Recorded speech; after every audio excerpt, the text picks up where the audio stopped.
ಸ್ನೇಹಿತರೆ, ಹುಟ್ಟು, ಸಾವು ಮತ್ತು ಸತ್ಯ. ಶಾಂತವಾಗಿರಿ, ಒಮ್ಮೆ ಆಳವಾಗಿ ಉಸಿರು ತೆಗೆದುಕೊಳ್ಳಿ, ಏಕೆಂದರೆ ನಿಮ್ಮೊಳಗಿನ ಸತ್ಯ ಈಗ ಕೇಳಿಸಿಕೊಳ್ಳಲು ಬರುತ್ತಿದೆ. ಜೀವನ ಅನ್ನೋದು ನಾವೆಲ್ಲ ಹಿಡಿದುಕೊಂಡಿರುವ ಒಂದು ಉಸಿರು ಮಾತ್ರ. ಉಸಿರು ಬಂದಾಗ ನನ್ನದು ಎಂದು ಹಿಡಿಯುತ್ತೇವೆ, ಉಸಿರು ಹೋದಾಗ ನನ್ನದೇನು ಇರಲಿಲ್ಲ ಎಂದು ಅರಿಯುತ್ತೇವೆ.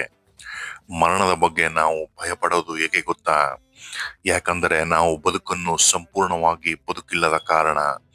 ಬದುಕನ್ನು ಅರ್ಧಕ್ಕೆ ಬಿಟ್ಟವರು, ಸಂಬಂಧಗಳನ್ನು ಅರ್ಧಕ್ಕೆ ಬಿಟ್ಟವರು, ಸ್ವಪ್ನಗಳನ್ನು ಅರ್ಧಕ್ಕೆ ಬಿಟ್ಟವರು ಮರಣವನ್ನು ಯಾವಾಗಲೂ ಶತ್ರುಗಳಂತೆ ನೋಡುತ್ತಾರೆ.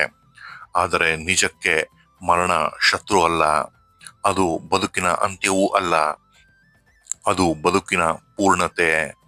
ಹೂವು ಒಣಗೋದು ಅದರ ಅಂತ್ಯ ಅಲ್ಲ, ಅದರ ಸುಗಂಧ ಈಗಾಗಲೇ ಜಗತ್ತಿನಲ್ಲೆಲ್ಲ ಹರಡಿದೆ.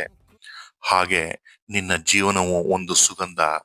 ನೀನಿದ್ದಾಗ ಅದರ ಸೌಂದರ್ಯ, ನೀನು ಹೋದ ಮೇಲೆ ಅದರ ಅರ್ಥ. ಆದ್ದರಿಂದ ಭಯಪಡಬೇಡ. ಬದುಕನ್ನು ಬಹಳ ಆತರದಿಂದ ನಡೆಸಬೇಡ. ಪ್ರತಿ ಕ್ಷಣವನ್ನು ಇದ್ದ ಹಾಗೆ ಅನುಭವಿಸು. ಓಡಬೇಡ, ಜಗ್ಗಬೇಡ, ಯಾರಿಗೂ ಹೋಲಿಕೆಯಾಗಬೇಡ. ಏಕೆಂದರೆ ಮರಣ ಬಂದಾಗ ಅದು ಕೇಳೋದು ಒಂದೇ ಪ್ರಶ್ನೆ: ನೀನು ಸಂಪೂರ್ಣವಾಗಿ ಬದುಕಿದೆಯಾ? ಉತ್ತರ ಹೌದು ಅನ್ನೋದು ಆಗಿರಲಿ. ಅದಾದ್ಮೇಲೆ ಮರಣವು ನಿನ್ನ ಸ್ನೇಹಿತವಾಗುತ್ತದೆ.